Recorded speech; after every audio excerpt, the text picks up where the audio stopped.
Well, you have a Mavericks team who is on the front end of a back-to-back for this one. They have the Timberwolves tomorrow, and just thinking about which game they would care more about. They're going to see the Cavaliers once a year, and it's out of conference compared to the Timberwolves, who I think already beat them by close to 20 and are in conference. I think that's the game that they care about. The Mavs so far, 4-7 against the spread versus competition. When I talk about competition, I mean 55% win teams or greater. And Mavs on the front end of a back to back so far this season. 2-4 straight up, 1-5 against the spread. You have a Luka Doncic who's a little bit banged up, left quad soreness. You might not even be able to count on him to be out there tonight. And if he's not, I absolutely want nothing to do with this Mavericks team. They're at the rest disadvantage. This Cavs team has 3 days rest compared to one. This is their role so far this year. They're 6-2 as a road dog.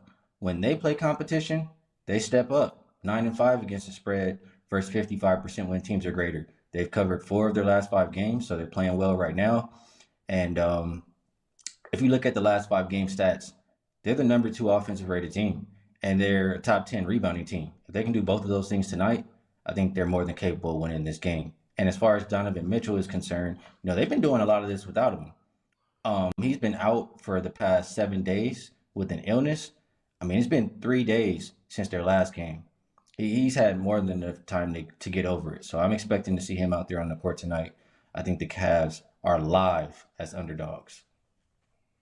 So Cleveland's shorthanded. Obviously, they've been playing without Darius Garland and Devin Mobley and been doing fine without that duo.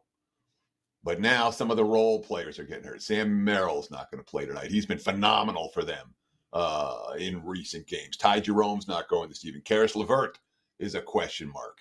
And obviously Mitchell, we don't know if he's going to go or not.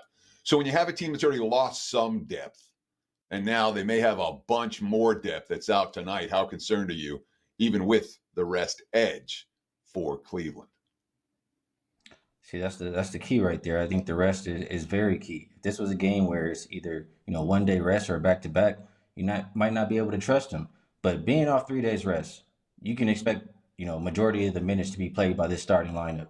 So in comparison to the Mavericks, who have to save some of those minutes for their game tomorrow, save some of that energy.